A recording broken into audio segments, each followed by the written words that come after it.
All right. Hey, everyone. Let's see if we can get everyone out of the waiting room and here into the session with us. So, how's everyone doing tonight? My name is Will. I'll be running the show tonight as we talk about NPT essentials and what you need to know in order to absolutely crush the exam. As you get tuned in, if you don't mind, head over to that chat box. I want you to broadcast or at least chat in if you can see and hear me okay. We'll do a quick sound and video check in the chat box out to all panelists and attendees as per our usual. And then we'll dive into some content. So thank you so much for taking the time to hang out with us today. Today is all about the NPT essentials and how to really rock the exam as far as understanding the content goes, making a good study plan. We'll talk about some of the myths and the facts about the NPT. I want to make sure we answer as many questions as possible, and we'll go for about an hour here. So I anticipate that we'll do about an hour's worth, and we'll go through as much as we can in that time. So we had several hundred people who registered for this event. So if I don't get to your question right away, please use the Q&A box. I'll try to monitor the chat box, but please use that Q&A box, which is another good way to get your questions answered as we go along. Cool. So thank you so much again for taking the time. As we begin, again, the plan tonight is to talk about what's actually on the NPT. We'll talk about some of the announcements for changes to the exam coming up for 2021 as it relates to COVID. And I want to make sure that we talk about study plans, and I do have some practice questions at the end. So be sure to hang out for the practice questions. So as we begin, if you don't mind, chat into the chat box what exam you're planning on taking. I know that we have a few people here who are still just finishing up the NPT for October. The October test dates were extended all the way through November. But I believe most of you here are planning on the January 2021 exam. So if you don't mind, type that in the chat box. Always good to see who's on the list here. We've got Anthony taking it tomorrow. A bunch of you targeting the January 2021 exam. Let's see. Anyone beyond that? Oh, let's see. We got a couple for July, which is fabulous. October 2021. So around the loop to a year from now. Awesome. Fabulous. So hopefully taking in April or July of this year, January 2021 or July 2021. Cool. So I'll speak mostly about January 2021, but recognize a lot of these things will still be equally applicable to July. So if I don't say July, just recognize that most of it will apply to July. All right, so let's talk about the NPT. This is becoming less and less relevant. For 2020, they did make some very minor changes. In 2018, they had the latest update for the FSBPT's content outline, and I'll show you the content outline coming up on the next slide. Oh, and by the way, if you want access to the slides, here's a PDF. I just put it in the chat box. So if you want to go ahead and click through there, you'll be able to download the slides if you want to take notes as we go along. So in 2020, well, in 2018, I should say, they revised some of the sections to include a greater number of, they reduced musculoskeletal in order to accommodate a greater number of lymphatic questions, as well as some gastrointestinal questions.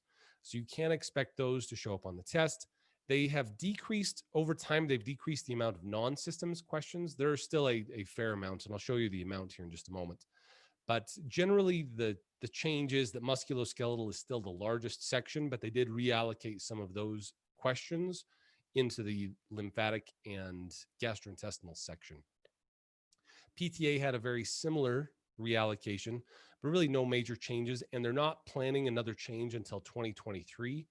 The only other minor change that occurred in 2020 was that they changed some of the terminology that, like, for instance, they changed the terminology about pressure ulcers to be pressure injuries.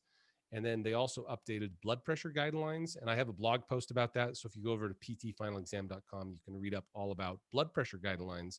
So you can be the most up to date for the NPTE.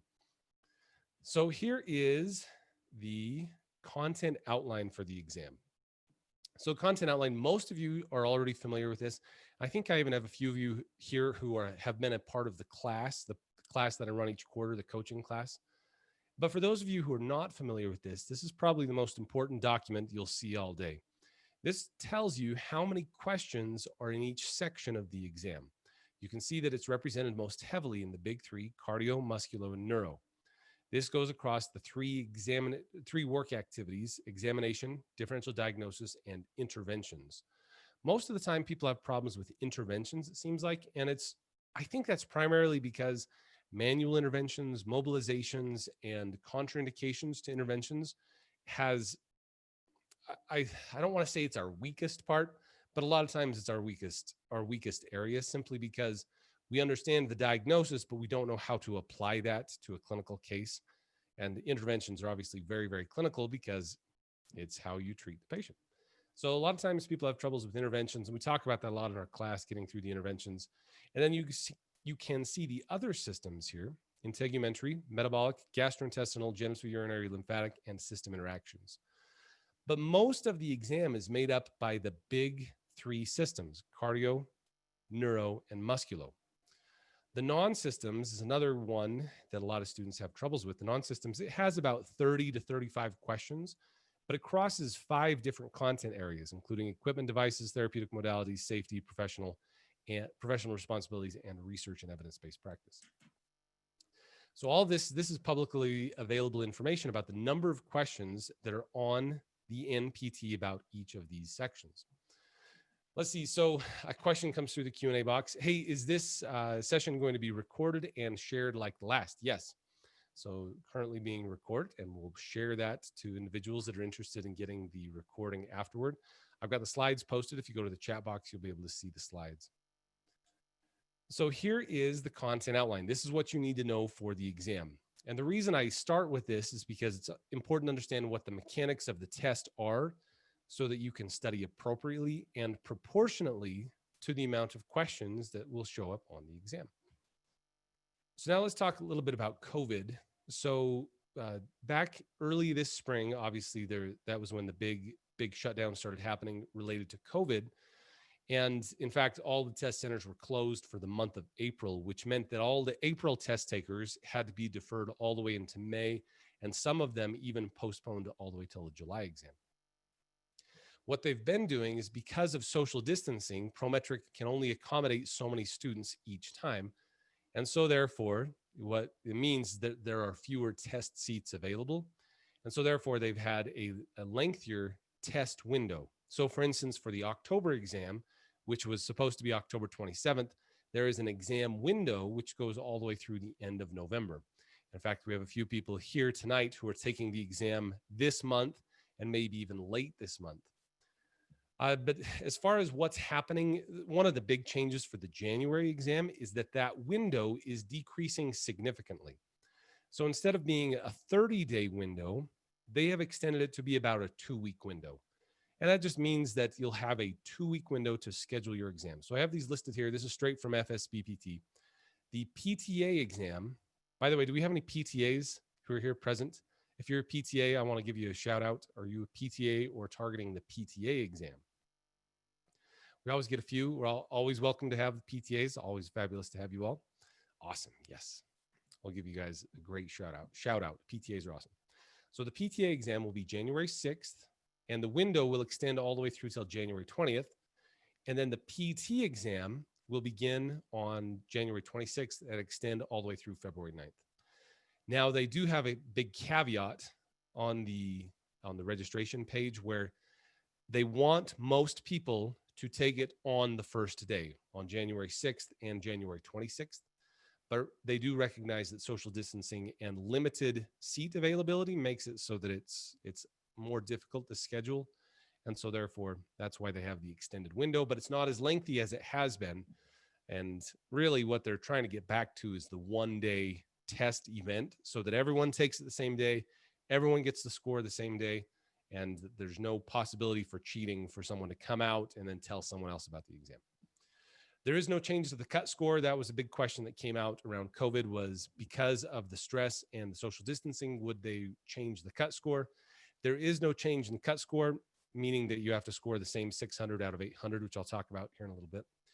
And you need to be prepared in Prometric. Prometric is doing their very best, but they're working with what they've got, which is a limited. I mean, the worst thing for COVID is to be in a tight space altogether for a long time, which is exactly what testing centers are.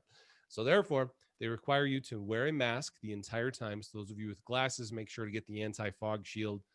Make sure it's a good fitting mask and you'll have a better experience with the mask. So practice with a mask, taking your test. Social distancing, obviously occurring in the exam room, so you're not right on top of one another. Also in the waiting room, and that's something that slowed down the admission process while you're getting into the Prometric testing center. Sometimes it just takes longer to get from the waiting room into your seat. So just prepare for a little bit of extra time. Just takes time. They have to clean everything. They have to give you a clean pen. They want to make sure that everything is disinfected and that they are not passing or spreading COVID from person to person. Anyway, so just recognize that there are some limitations to being all in a tight space for a very long time. So therefore, just plan on wearing that mask that whole time. And I anticipate that'll go through all of 2021, really until there's a good vaccine or herd immunity is reached. Just plan on having those of you taking it maybe in July or beyond. I think you should also practice wearing the mask during your practice exams, just because we don't know if they're going to be changing things. Likely not anytime soon. We talked about the content outline for the exam. I also want you to be familiar with something called the textbook survey and the practice analysis. This is how they determine what content to put on the exam. The textbook survey is the list of all of the references they use for the exam. And so this is one where I'll talk about this in the myth coming up in a little bit. But when they write test questions, the volunteer item writers have to have a textbook open with the exact page and reference for whatever it is they're talking about. So it's unlikely that you'll get something that's arbitrary or something that's out of recent research. Well, I shouldn't say it's unlikely. It is a near impossibility that you'll get that. Everything has to come straight out of a published textbook. And they use the most common textbooks like O'Sullivan, Kisner, McGee, Dutton, all of your common PT textbooks.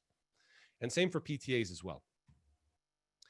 Again, this is becoming less and less relevant. For 2020, they increase, well, for 2019, I should say, when they changed the outline in 2018, they did increase the standard. So it just means that you have to score a few more questions correct in 2020 as compared to 2018. It's about 4 items and there's really nothing you can do about it. But just FYI, it's a tough test. You want to make sure to get as many questions right as possible. So now I want to talk about what's actually on the NPTE. Some people, it's kind of a scary thought thinking about what's exactly on it. Is it really complicated? Is it brain surgery? What is it that's on the exam? Well, it's just what you would expect for an entry-level physical therapist that they might encounter in their first year of practice. Now, those of you who are PTAs, they have a specific content outline that follow. It's a very similar format and a similar distribution, except you don't have the differential diagnosis for PTAs. So just expect on the exam things that you would see in your first year of practice. And that's what they call entry-level practice, really what you would expect to see within the first 12 months of practice. And then they use the current content from the last 5 years of published textbooks to determine what that is that you need to know on the exam. So when they develop the test is developed, it's written by a set of volunteer item writers. And so after you pass the test, you could volunteer to be an item writer. But volunteer item writers, they develop the first draft of all the test questions. They go across the country, across the practice spectrum, from the East Coast, West Coast, young and old, male and female. You get a very diverse set of item writers. So there's not just a group of mean item writers in Washington, D.C. And sometimes that's the vision we create for them, is that there's just this boardroom full of guys in suits trying to come up with the worst questions possible. And that's not the case. In fact, I worked with I think 2 of my clinics, I worked with people who were volunteer item writers. They just spent time about 2 weekends every quarter doing some volunteer item writing. They develop 5 or 10 questions as their first draft. Then each question goes through about 7 different committees, or about 8 different committees, that takes them, edits it and clarifies the content, make sure that there is adequate reference for the question, as well as an adequate explanation for the question. And then each item is then rolled out as a pretest item first to determine whether or not it's statistical, if it holds up to item response theory with its statistical power. And it goes through about 2 years of revision before it's rolled out as an actual test question. So that's how they develop the test. On the test day itself, you will expect, we're talking PTs here. For PTAs, it's 50 questions less, but for PTs, you can expect 200 scored items plus, so 200 scored items plus 50 of these pretest or unscored items. Remember, these pretest items, they're just determining if these items hold up to scrutiny to make sure that PT students would actually get them right. So they're looking to see people who pass the test, do they get these questions right? Or people who fail the test, do they get these questions wrong?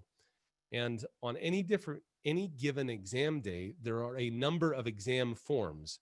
That just makes it difficult to cheat. So that if you're sitting right next to someone else taking the NPTE, you'd be taking an entirely different form. So they're going through a lot of questions and validating all those questions through this statistical validity process called item response theory. All that to say, there's no way to distinguish the pretest items from the regular test items on exam day. You just have to answer every question as if it was the real deal, and you'll come out on top. Now, some people erroneously think that they save all of the pretest items for one specific section. So they erroneously think that all of section 1, 2, 3, and 4 are the scored items, and section 5 is the unscored. It's not the case. You have 10 unscored items in each section, totally randomized. They're not in blocks. There's no way to distinguish them from their scored partners. So you just have to answer every question as if your life depended on it. 250 items total for PTs and 200 items for PTAs. So on the PT exam, now we're talking very specifically about the NPTE. There are 5 sections, each with 50 questions for that total of 250. Each section has a few. It has about 10 pretest items randomly distributed throughout, so there's no way to determine those. For the PTA test, just subtract 50 from these. You have 4 sections with 50 questions each. But for the PT exam, 5 sections, 50 questions each, and this is the same for both PTs and PTAs. You get what's called a scheduled break after section 2. So scheduled break, that just means that the clock stops. 15-minute, think of it more as a bathroom break than anything else. Quick break, get out, get a drink of water, get to the bathroom, and then come back in.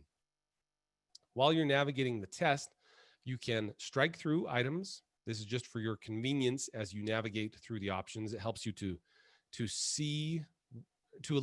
basically to eliminate the options you don't want to look at, so you can spend more of your focus on the items you do want to look at, or the options. And then you can use a marking option. Again, has no bearing on your score, but to mark the question is just for your convenience. So if there's a question you want to come back and look at, you would mark it so you knew exactly where to come back. You also get a scratch pad available. So with COVID, what they did is they changed it. So they give you a fresh pen and an actual piece of paper. Whereas before, and I think they'll get back to this, they used a dry erase pad and you had a dry erase marker. Like when I was taking they use a very similar process. We use Prometric for the OCS exam, and I managed to drop my dry erase marker and it rolled under another student's desk. So I had to raise my hand and say, hey, I don't want to be rooting around someone else's desk. Would you mind picking up my marker for me? Which they were very happy to do for me. I think they looked at me a little funny, like, what? How did you do that? But anyway, you get a scratch pad and pen so you can write down, and then you have to discard those papers as you leave. You can't take them out with you. So a lot of people call that the brain dump. The brain dumping, that just means that it's where you can jot down a few things that you don't want to forget. Remember, you can't bring in any outside material. So it would just be a few acronyms or maybe a lab test value. Like if you wanted to remember that white blood cells are usually between 5 and 10,000, then you'd jot that down and say WBC 5 to 10. Hematocrit hemoglobin would be another example. The cranial nerves, you could do some brachial plexus, just little things that you want to make sure that you don't forget on test day.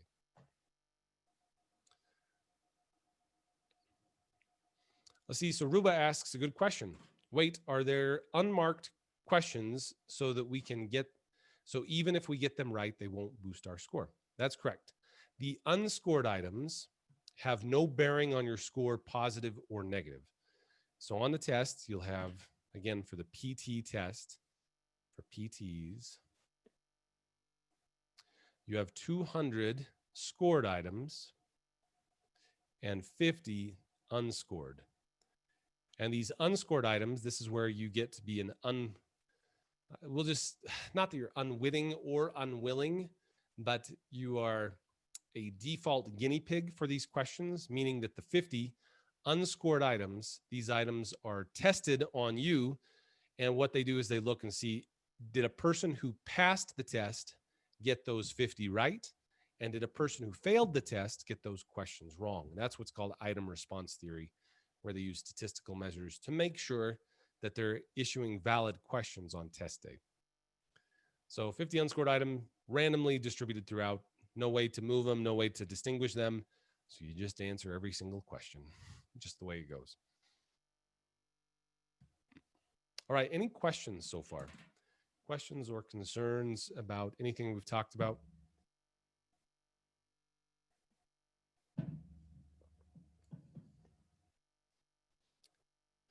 So when you're on the exam scoring is something I get questions about all the time.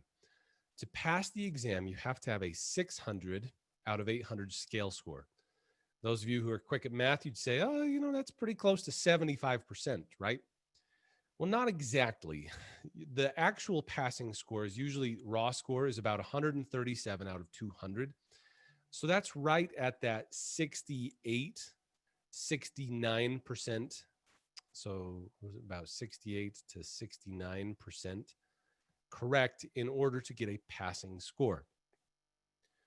And what they do is they're zooming way in on that cut score, that 135, 137. Depends on the form of the exam. Remember, I said there are somewhere between 5 and 10 forms of the exam on any given day. They zoom way in there, and they want to make sure that people who pass are ones they're very confident about. People who fail are the ones that are actually below the mark. And so to get an 800 out of 800 score, you have to get about a 92%. And in our class, we've actually had probably half a dozen of those this year already. People getting 800 scores. And it's really, you get the 800 score by getting an A on the test. You're able to answer most of the questions correct. You're able to clearly understand the content and then identify the rationales on each of the multiple choice questions. So we're getting more and more of those each quarter. We're adding more content each quarter as well. So that's something definitely to consider. If you're looking for a coaching course, we can definitely help you get an awesome score on the exam. Some people ask this, if the score is different, if the requirements for scores are different for different states, and they are not. The Federation of State Boards of Physical Therapy, or FSBPT, this dictates that all the scores that the cut score is the same for all jurisdictions. So back in the 80s, I think, so about close to 40 years ago, I believe you had a different passing score for different states. So for instance, in the state of Idaho might have been different from the state of Colorado, from the state of Arizona. At this point, though, they unified. So there's a grand federation of state boards. And that just means that everyone has to get a 600 score. So whether you're testing in New York, California, Florida, whatever, you have to achieve that 600 score.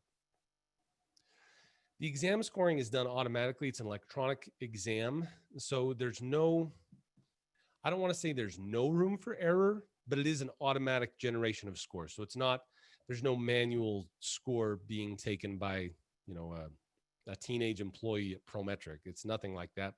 It's a very advanced algorithm. It just simply scores, gives you the score, calculates it based on the item response theory, and then kicks out the pass or fail. So you can request a manual review. So let's say you got a 599, and I've had a bunch of people who have written me after a 599 score wondering what to do. You can do a manual review, but you would only do that if there was some sort of irregularity. I have not seen any case where they've changed a score, much less changed from a fail to a pass, but it is possible. It is possible if there's something that's an extenuating circumstance, but most of the time I've never seen anyone change their score from failing to passing. In fact, I've never seen anyone change their score. So that manual review process it's another $100. And so generally I discourage people from doing it simply because it's very unlikely that it'll make a change. And then a lot of people actually can get a score withheld for a few days. And there's a couple of reasons why you'd get a score withheld. most of the time it's either an irregular answer pattern. So you got hard ones right and easy ones wrong. So if it was your first attempt, there'd be some sort of unusual answer pattern. It would just trigger a double check by test facility staff to make sure that there was no error in its testing, or not in the testing, that there was no error in the scoring. And then the other reason is that if you had a big score increase, so we get this all the time, a big score increase after taking a class like ours, that's when you can get your score withheld. Score withheld just means you have to identify yourself and say, yes, I studied. I studied a lot. I studied with PT final exam, made a big difference. At which point they then release the scores and you're on your way. They're just trying to see if there's something fishy going on. Like if they just want to make sure you're a real person. I've never had anyone even remotely get anything fishy from that. All they do is they just want to make sure they want to see if you studied to get your score increase. And that's categorically the case. On test day, there's no penalty for guessing. So you are welcome to put down any guess you'd like. There are some tests that do have a penalty for guessing, but the NPTE is not one. So regardless of whether you know the answer or not, always put an answer down because there's no penalty for guessing. So now let's talk about a few myths about the exam and try to bust as many of these myths as possible. So there's a myth out there that the test is harder in July and easier in January. And the reason people think that is that they think that the NPTE is scored on a curve. By scoring on a curve, it just means that they take the top 75%, the bottom 25%, and they automatically pass the top 75 and they fail the bottom 25%. And that's not the case. That's simply not the case. The reason this exists is because they see more people failing in July, but it's because more people take it in July. So there's just a huge influx of new grads coming into the system, which means that at any point in July, you're probably 5-to-1, the number of people taking the test in July as compared to January. But the cut score is exactly the same. The development process is exactly the same. So you are not graded on a curve. Rather, the 600 out of 800 is more like a high jump bar. If you can get over the 600 mark, you will pass the test. So in theory, 100% of test applicants could pass the test. There's no quota for failing folks. So it's just it's like a high jump bar. Anyone who gets over the top passes. Anyone who doesn't fails, and they don't care about the proportion necessarily. We already talked about this, that an 800 out of 800 doesn't mean you answered every question correctly. It just means you got about a 92% correct. This is one I get a lot. There are multiple correct answers to each question. That's simply not the case. And I've been to FSBPT headquarters on 2 occasions. Both times they talked a lot about how the actual creation of the test question requires a textbook resource, opened chapter verse, exactly cited from the textbooks. So this just means that the answer, even if you don't love the answer is coming straight from a textbook.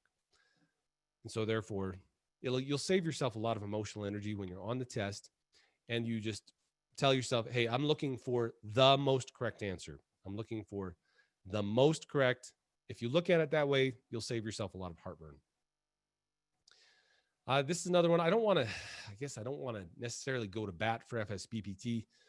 They're fabulous. All the people I've talked with over there have been very polite and wonderful.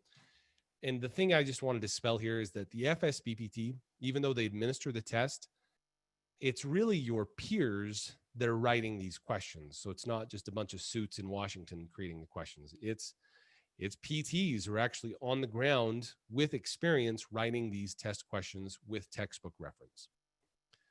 And so therefore, another one I get is that the test is purely academic. So this one always makes me laugh, because is the test clinical or is it academic? And I like to say it's both.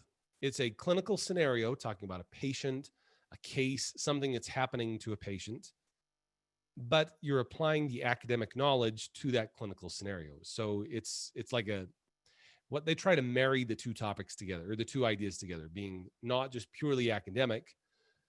So a good example of that would be, what is a white blood cell? Which you could argue would be a purely academic type question. Rather, they'll describe a case where a person has a white blood cell count of 20,000. So a 20,000 white blood cell count, you say to yourself, okay, well, I know white blood cells are involved in the immune response. And so if they have an elevated white blood cell count, that means they have an elevated immune response. They're likely fighting off some type of infection. So you can see how your knowledge of the content has to be then applied to a case. So that's what I mean by academic and clinical, all wrapped up into one nice burrito.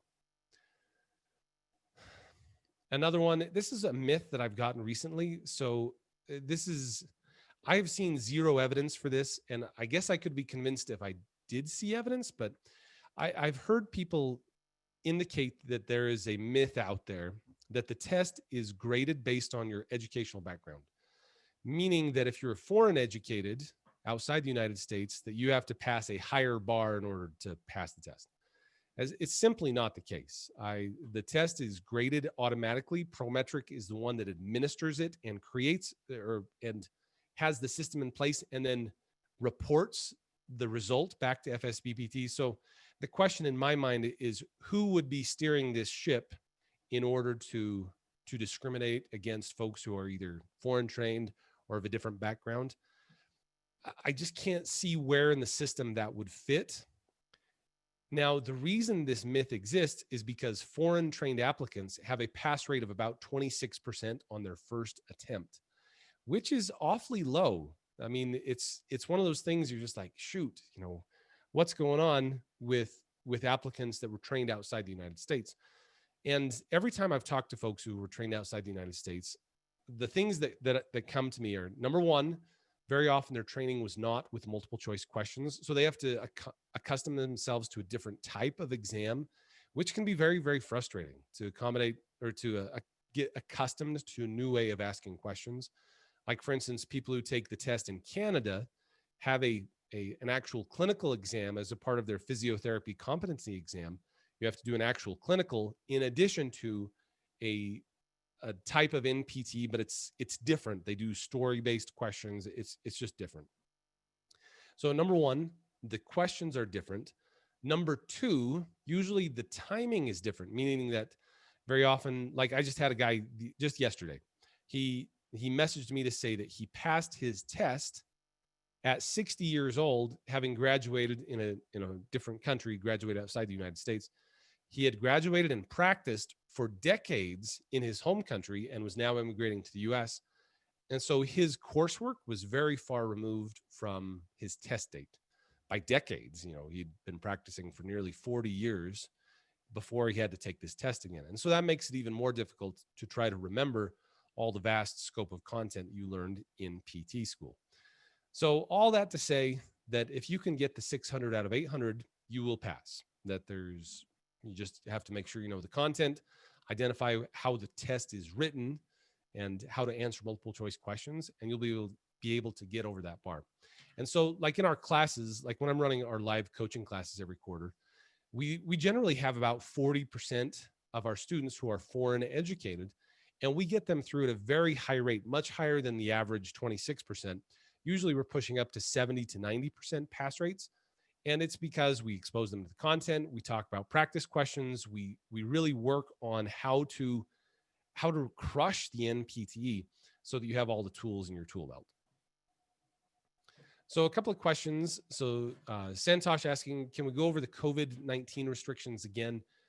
So COVID restrictions, as far as the test center goes, when you're in the test center, there'll just be standard social distancing. There is a test window. So you'll have about 2 weeks to take the test or to schedule your test date rather than a single test day. So for instance, usually every January, there's one NPTE test day at the end of January. This year with COVID, it is a 2-week window. So you'll schedule during that window.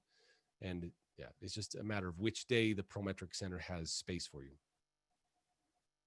And then also Santosh asking, any changes to 2020 compared to 2019? No, in 2019 they made the changes to pressure ulcers, to pressure injuries, and blood pressure guidelines, and they've pretty well held off most other changes, just because they don't want to throw additional changes into the mix while we are navigating COVID and the pandemic. Nice. So, any other questions or concerns so far?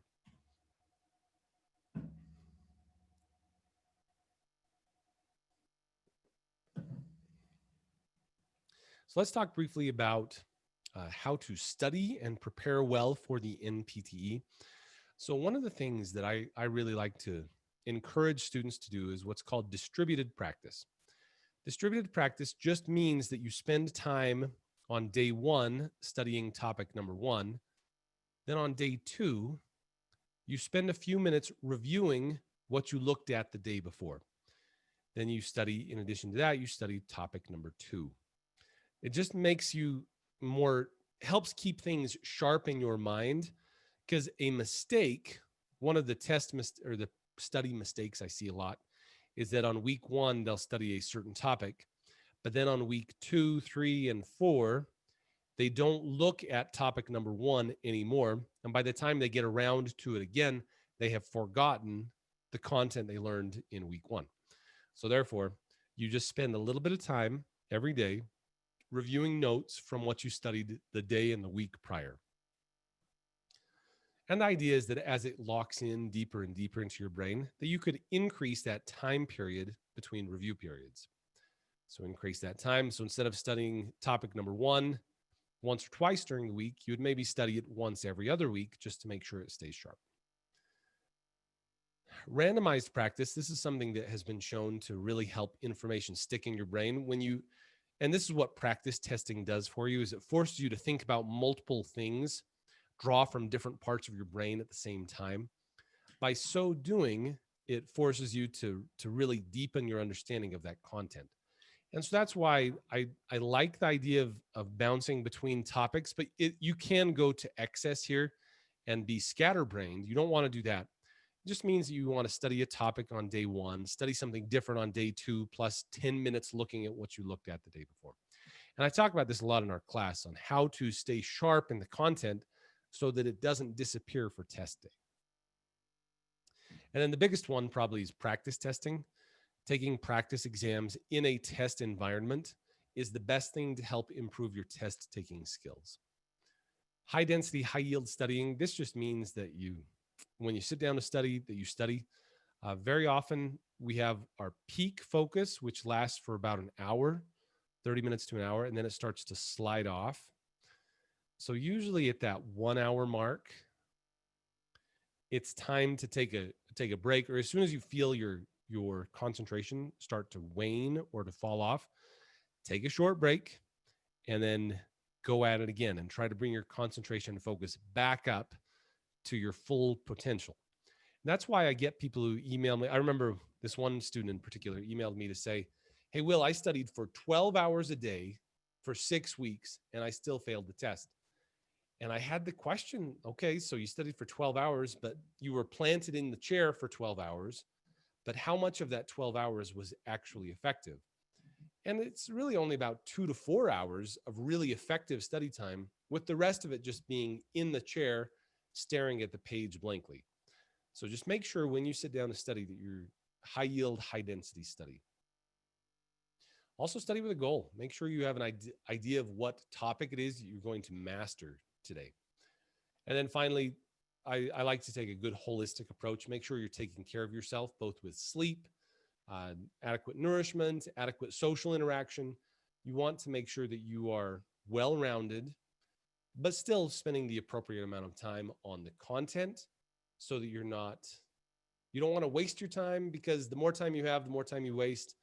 But at the same time, you want to, again, plenty of exercise, good nourishment, good sleep, good social interaction, and you'll find that you'll have a much better experience with your test studying as compared to just locking yourself in the basement for 12 weeks and just coming up for air, as a test zombie. And that's what I try to show here, is you're being a test zombie looks something like that. All right, we talked a little bit about practice being distributed, and randomized practicing has the best best carryover and acquisition of new material. This is true both for physical practice, like in our with physical therapy practice, as well as our study time. All right, so we talked about all this. What doesn't work is massed practice. This is just where you, like, I don't know, by osmosis, you just try to stare at that page. If you stare at that page long enough, it's going to stick. Usually that doesn't work. Rereading generally doesn't work very well. Neither does rewriting. Rewriting is a little bit better, but just to rewrite the text out of a page, out of your textbook, that just doesn't work. What does work though is to study with a goal, take good practice exams, and then plug chunks of material into your schedule. And we try to do that as a part of the class. I try to help create, like next week, we're starting up the musculoskeletal system. We'll have 4 live lectures talking about musculo, exam, differential diagnosis, intervention, plus practice questions. So we're going to go through a ton of great content. Plus, we'll help map out your time. Okay, this is what you need to study. And that's what I have. I have a workbook that I suggest students use to help frame all of that content and then to fill it in their own words. You don't have to rewrite the textbook, but you do need to recreate that content in your own words. And that's what a workbook or flashcards or even just free form on a yellow pad, it can be so helpful. When you take good notes in your own words, it tends to stick much, much better. And always study with a goal to master the content. Try to become the world's best ACL rehabilitation specialist. Try to be the world's best diagnoser of rotator cuff tendonitis versus rotator cuff tear. How would you ask yourself, how would you treat a patient that came to you with this particular condition? All right, so those of you who are looking for a little bit of extra help, I'm starting up this next week. This is our most popular coaching class. This is where we do one-on-one calls. We have about 4 sessions each week.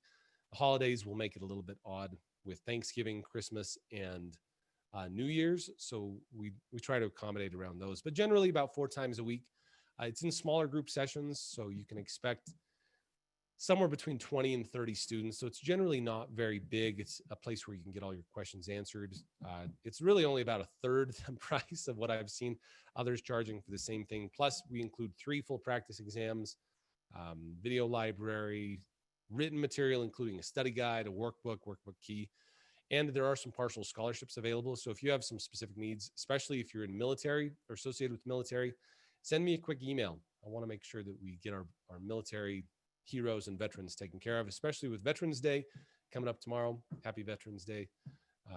Please reach out if you have some hardship, and I can usually work out a partial scholarship for you if you have some type of hardship, or especially if you're in the military. So please reach out. That's our most popular, most in-depth content. If you're interested in just a quick refresher, we are running our crash courses this year. 2020 has just made everything different. Getting ready for the exam dates, kind of the whole aura of preparing for the exam. We'll be starting up our PTA crash course on December 7th and our PT crash course. These are 3-week courses talking about the 3 big systems: cardio, musculo, neuro, all of the essential stuff. There's 12 lectures in each one. So if you're planning on the PTA exam, because the PTA exam is on January 6th, so that's why we start a little bit earlier. And then the PT crash course, the exam's on January 26th. And so we start on January 4th, right after the new year. So if you're interested in those, please feel free to reach out to me. You can also check out ptfinalexam.com where you'll find out for that. Carolina asks, is the PTA for Canada, is it the same as the US? So in Canada, you have to take the physiotherapy competency exam, which has a clinical component. So the material for their written test is extremely similar. However, the content for the practical test is, it's still PT, but you have to get ready for their practical exam as well. So content extremely similar, style of questions pretty similar. You just have the clinical component to worry about too. Like I said, we've had multiple people getting 800s this year. That's been a lot of fun. I feel like we're really hitting our rhythm. I've been doing this for 8 years now, training students to pass the NPTE. And now not only are we getting them through the NPTE, but we're getting up closer and closer to that 800 mark for many students. So how long does each session last? Is a great question. So I prefer shorter sessions more frequently rather than lengthier sessions less frequently. So generally each session lasts about 90 minutes, 60 to 90 minutes. We do those at, so this is for our live class. Let me go back to our live class. For our live class, we meet 4 times a week. What we're planning on this quarter is Monday, Wednesday, and Thursday at 5 p.m. Eastern, and Saturday at 9 a.m. Eastern. So those are our 4 main sessions each week. Each will be about 90 minutes long. Plus, you can also book the one-on-one calls with me if you want to talk about content very specifically. You can do that. Best way to contact me, Ada, asking a great question. Best way to contact me is you can just reply to any of the emails you've gotten, or you can do admin@ptfinalexam.com. Admin@ptfinalexam.com.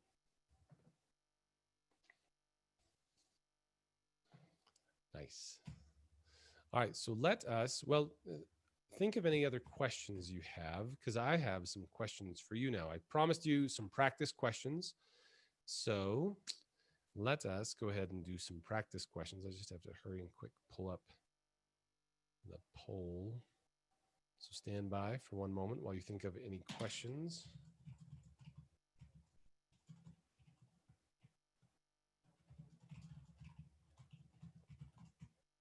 And I really like doing this during our classes. We go through practice questions. We talk about the content. I want to make sure that I try to look at each session that we do as how can I get you 5 more questions correct on exam day? That's what I'm trying to do. Each time we meet, I want to make sure that we're increasing your score by 5 questions each time.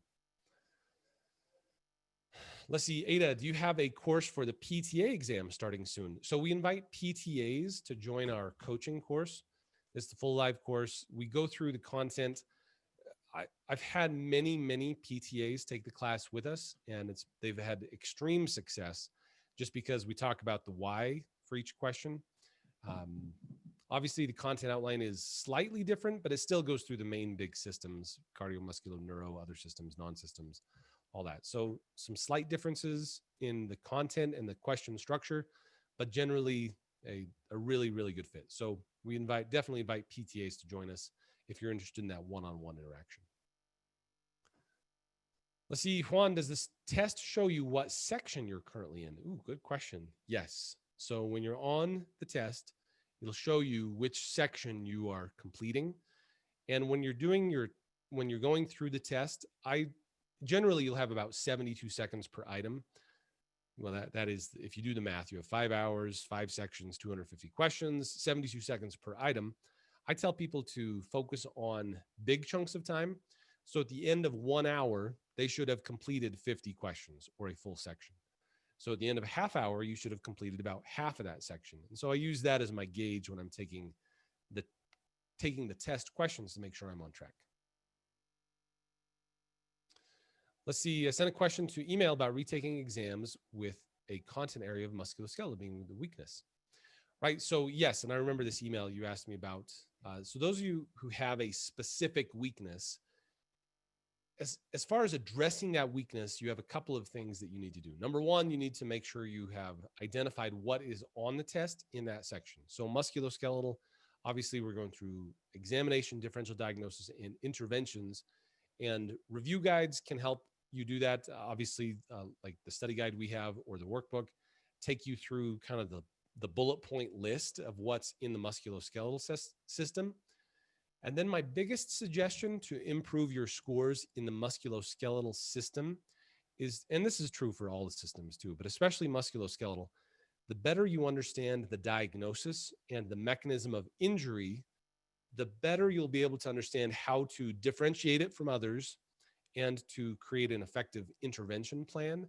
And so I highly recommend, if you're having trouble with a specific body system, to spend a lot of time in the examination section, how to define and measure and the history associated with a condition, And you'll find that has the very best effect on your score because you have a clearer understanding of what's going on with the content. Awesome. So let's go ahead and I'm going to ask you a practice question. So you should see a poll box that just jumped up on the screen. If you don't mind, click in your response in that poll box. I'll give you 72 seconds to answer this question, and then we'll go through it together. 72 seconds, ready, set, and go.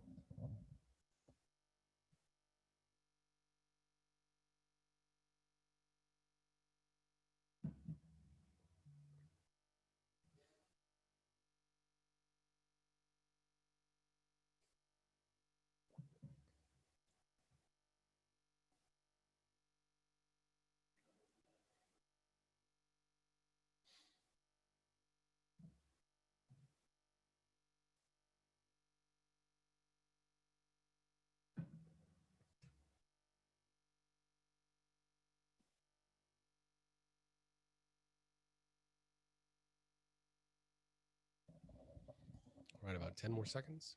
About 10 more seconds.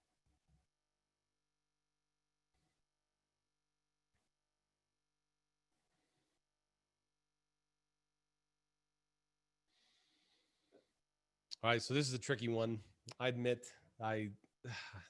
well, I was going to say I get a certain amount of satisfaction making a tricky question, but at the same time, I really like telling you things so that you never get them wrong again. So a patient sustained a mid-shaft humeral fracture 8 weeks ago, receiving physical therapy for upper extremity strengthening as a result of nerve damage due to the fracture. Which of the following muscles is least likely to have impaired strength? So here's my question to you. This is for the chat box. Midshaft humeral fracture is most likely to damage which nerve? A midshaft humeral fracture is most likely to damage which nerve? Correct. You need to understand that the radial nerve is most likely implicated in a midshaft humeral fracture. So then you have to take that the next step and say, okay, what muscles does the radial nerve innervate and what does it not innervate? Because this question is asking which of the following muscles is least likely to have impaired strength. And the correct answer is the flexor pollicis longus. Flexor pollicis longus is innervated by the median nerve, which specifically goes to the anterior interosseous nerve branch of the median nerve is what innervates the flexor pollicis longus. That's what helps you make the OK sign, the anterior interosseous nerve. Brachioradialis is innervated by the radial nerve as well as supinator and anconeus. So your supinators, brachioradialis, and all of your extensor wad, that's what's innervated by the radial nerve. I like to remember that the brachioradialis has radial in it, even though it's not necessarily an extensor like a lot of these others. But supinator, anconeus, brachioradialis, all these are innervated by the radial nerve, whereas flexor pollicis longus is innervated by the median nerve. Good question, huh? We had about, I was going to show you, we had about half of you got that one right, which is fabulous. And hopefully next time I show this question, you'll be able to get 100% right. If I showed some variation of a radial nerve injury, you would know that radial nerve hits brachioradialis, supinator, anconeus, triceps, and all the extensors of the wrist. All right, let's see. Do you have the energy for one more practice question? Got the energy for one more practice question? Why not? All right. So here we go. Next practice question. 72 seconds. I'll be quiet while you answer this. Ready, set, and go.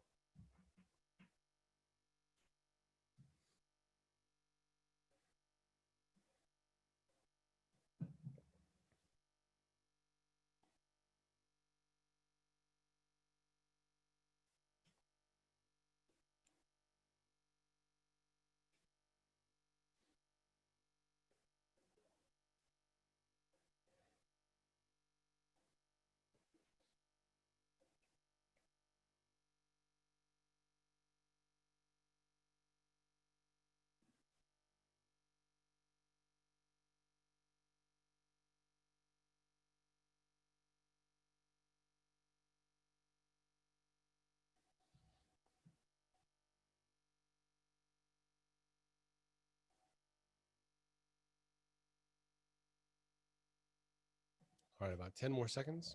10 more seconds.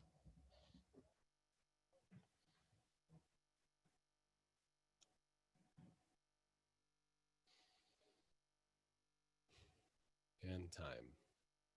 So this one, most of you got this one right, which is fabulous. This is very much a definition question. Someone with neuralgia paresthetica being evaluated by a PT, which area or region is most likely to be affected? Which of the following regions is most likely to be affected? The lateral thigh that's the definition of neuralgia paresthetica. Very often from tight clothing or being in a standing position, you can get, or even in the prone position, it hits that lateral cutaneous femoral nerve and you get a lateral thigh sensory disturbance. That's what neuralgia paresthetica is. So numbness, dysesthesia. Can you guys think of any other conditions that would cause neuralgia paresthetica? I've got one in mind that would be specific to this. But what could possibly cause neuralgia paresthetica that you could argue occurs quite frequently? What would be a possible cause of neuralgia paresthetica? Besides position, obviously position, for prolonged periods of standing, walking, or a prone position. I'm thinking of a condition in specific. So yeah, this could be a thick wallet syndrome, but pregnancy, Zell, exactly right. A person who is pregnant can display these signs of neuralgia paresthetica.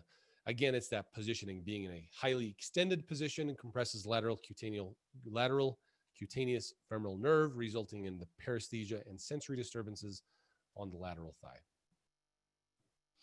Fabulous. Nice job, everyone. Really did a good job on that one. All right, so what questions do you all have for me? I'll be here to answer questions for a few more minutes. What questions do you all have? While you're typing up your questions, I've been doing PT final exam for 8 years now. We've helped a number of universities get their first 100% cohort pass rates. That's always fun. So if you're interested in getting us to come to your school, we do that. We've got the crash courses, which is a more economical model. So those of you who can't afford a one-on-one coaching, we wanted to make sure we had something to fit your needs as well. And so if you use the code EARLYBIRD, you can get a discount on the crash courses, both PT and PTA. And be sure to check out our coaching program. This is for folks who need help getting through the content. And it can be a daunting score. Let's see, Marie, is 500 the passing score? No, 600 out of 800 is the passing score.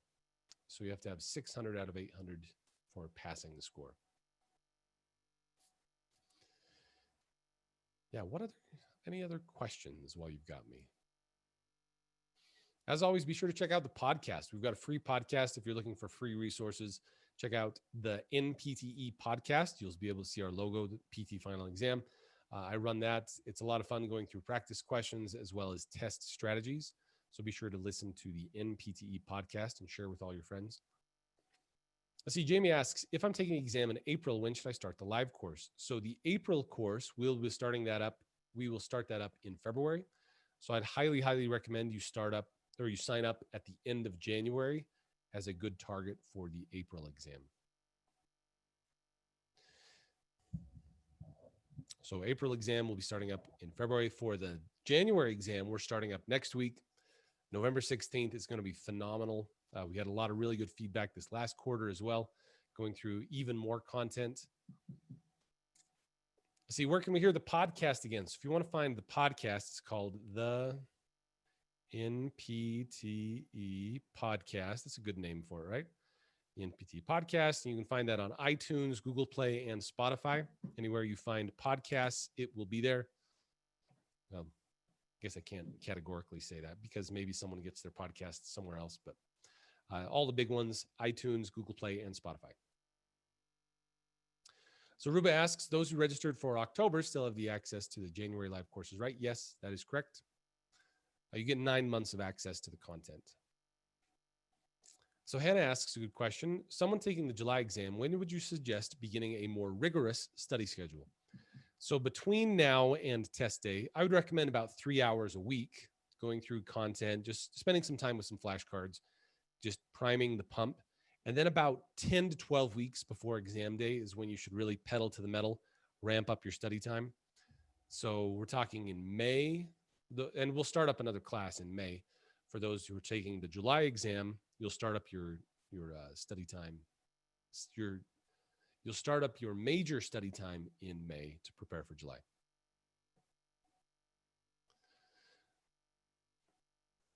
Let's see. So Jamie asking, if I'm taking the exam in April, should I start the live course? We'll do that in February. And then what could I do until then? I would highly recommend making some flashcards of tricky topics, things that you are less familiar with, things you haven't thought about in a while. Make a list of your weak areas. I mean, even just a top 10 weakness. Be like, dude, I've always struggled with cranial nerves. I need to spend some time on the cranial nerves. Most of the time, you can self-identify some topics like that. Spend some time in those topics between now and then. About 3 hours a week when you're in the what I'll call the low RPM. You're idling along, getting ready for the test. You just spend a few hours a week going through the content. And then about 10 weeks before exam day, that's when you really ramp it up to about 3 hours a day of study. So Carolina, is this session going to be recorded and shared? Yes. Yes. So we're actually recording right now. We'll get this shared as quick as we can. Good. Any other questions? Questions or concerns?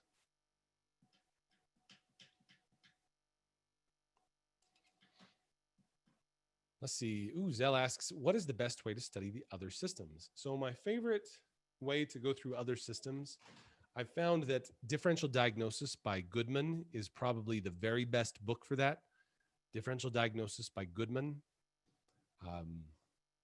That's probably the very best way because it takes you through all of the different systems, gastrointestinal, genitourinary, lymphatic. It takes you through all of them in a way that helps you to identify the condition, what the concerns are for PT intervention, because most of the time, the other systems, they're going to focus heavily on differential diagnosis.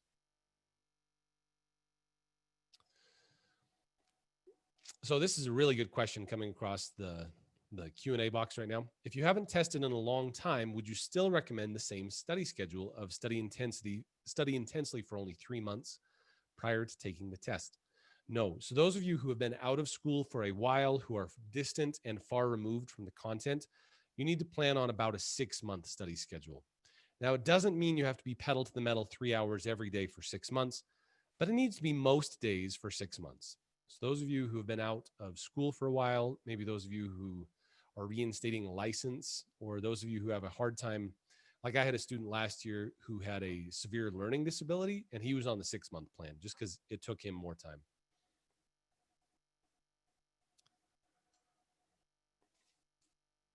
So good question. Sir, I've seen our schedule and it's on Mondays, Wednesdays, Thursdays, and Saturdays. What are your suggestions on the days when we don't have classes? So the days we don't have classes, that would be where you work through the workbook on content that maybe is weak to you. That's where you'll work on making flashcards, going through outlines of content, really trying to shore up any weakness you have. So we'll spend about 6 hours each week in live time. And then the rest of the time will be spent creating your flashcards, really getting it to stick, really spending time with the content. Ooh, Emily asks a great question. Will, are you able to add closed captioning to your videos recordings? Good question. I don't have that in place at the moment, but I believe, like for instance, I know YouTube, you can get them to try to, they make a semblance of closed captions. Email me about that one, because I think the long answer is probably, well, that's the short answer. The short answer is probably. The long answer is just depends on how exact to make that work. So Santosh, do you have a course for people who've been out of school for some time? So what I recommend for people who've been out for some time is we run our fresh course every quarter. And really what you would do is you would double the time, meaning that we would spend time on musculoskeletal, neuro, cardio, and then we'd revisit that again and you get the double repetition. So you wouldn't have to work as quickly through the content, but you'd have to work through, you'd have more time to work through the same amount of content. So the density of content could be lessened. And we talk about that in the class too, for those of you who are on a 6-month plan. So Ebony asks a great question. Is the workbook included in the independent course? Yes. So the independent study course, I haven't mentioned that in the session today, but the independent study course is just a series of pre-recorded videos from our former classes. And yes, the written material, including the workbook, is included in that as it's a downloadable file. So you'll be able to have instant access to that. Ooh, great question. When reviewing rationales for a 200 question exam, is it best to do it all in one sitting or to divide it? Personally, I would divide it. I'd probably do half one day or maybe a quarter one day and a quarter the next day, a quarter the day after that. So you'll just spread it out rather than, because to review a practice test takes a lot of time. In fact, it probably takes double or triple the amount of time of actually taking the test. So just make sure you give yourself adequate time. Let's see. So, Jamie, how do we reach you? By email for questions. So, admin@ptfinalexam.com. You can also reply to any of the emails you've gotten from me about the webinars that we've been doing. So, you can always reply or go to ptfinalexam.com/contact. That'll come to me as well.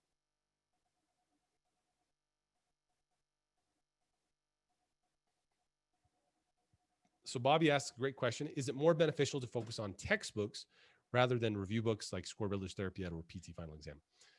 So generally, the review books are a great place to start. That's where you'll spend time familiarizing yourself with the content. Say, oh yeah, it looks like there's stuff here. I need to relearn my rotator cuff, my Achilles tendon, my anterior cruciate ligament. These are the topics that I know I need to study. Things that you are weak in. So let's say you never understood diabetes type 1. Diabetes type 1, the paragraph in Score Builders is not going to be sufficient when you don't have a deeper understanding of it in the back of your mind. That's when you'll need to go to Goodman's Pathology to really review that content that you have either forgotten or never learned very well. And so that's how I recommend. For the most part, the review guides are fantastic starters. And then you do a deep dive in the textbooks for content that you haven't looked at or you haven't thought about in a long time. Ooh, good question. If you haven't taken the exam in a while, do you recommend starting with a practice exam? Yes. So starting with a practice exam gives you a good idea of where your weaknesses are. So it can help create a study plan. So yes.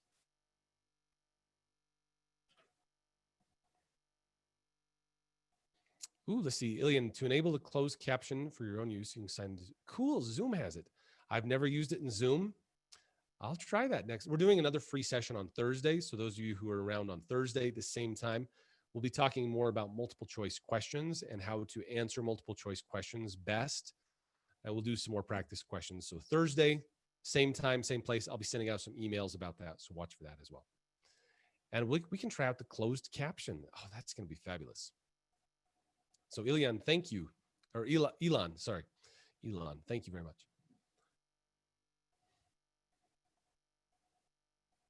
Cool. Any other questions or concerns? I know we've been going for about an hour, a little over an hour now.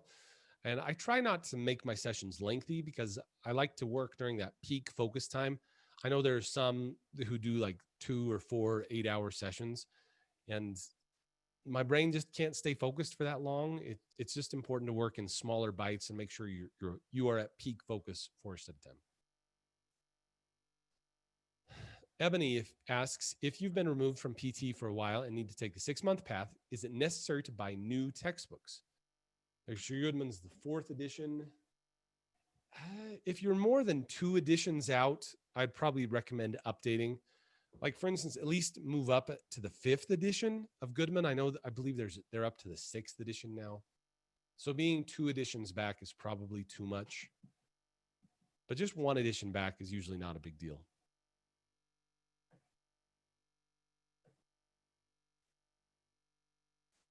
Nice. Any other thoughts or questions? See, Ida asks, how beneficial would taking a practice test be if you know most of the incorrect answers will be academic related? Good question. So how beneficial would be the practice test? It would probably still have some utility. So practice tests have 2 main uses. Number 1 is for a score prediction. So a score prediction, it predicts where you are currently with the content. But the second reason is for content review. So score prediction and content review. If you feel like you already know the content in that specific practice exam, then it's probably not going to give you either content review or score prediction. But if you don't know all the content contained thereon, then taking the exam would still probably be beneficial.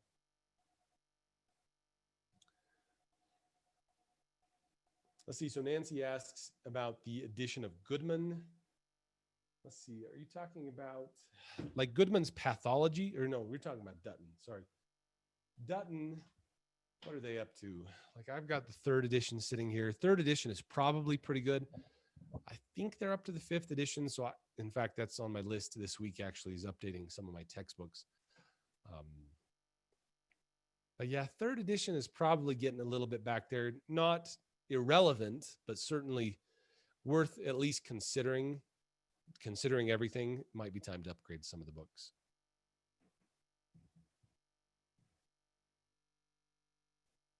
Any other practice or any other questions? Any other questions or concerns? Well, guys, thank you so much. As always, a pleasure to go through this. Let's see. Rube asks one more question. Would you recommend getting all the books from the FSBPT list for someone who's graduated? I'd probably get the top 5 at least. Kisner, O'Sullivan, McGee, Goodman, and maybe a good modalities book like Miklovitz or Cameron. But yeah, I like the top 5, probably be the best. Awesome, Elon. I'm so glad it was helpful. Please be sure to tune in on Thursday. We'll be doing same time, same place. We'll be doing multiple choice questions. So be sure to tune in there. Also, be sure to like us over on Facebook, on YouTube, on the NPTE podcast. Be sure to leave a review there. It's always so helpful. And then spread the word. We've got lots of really great stuff. I want to make this as helpful as possible to you as you prepare for exam day. And as always, you're welcome to reach out to me with any questions you have. And yeah, have a fabulous day, guys. I'll see you guys here in 2 days on Thursday. Be sure to tune in there, and I'll catch you guys on the flip side. Will Crane fist bumps all around. Have a great day.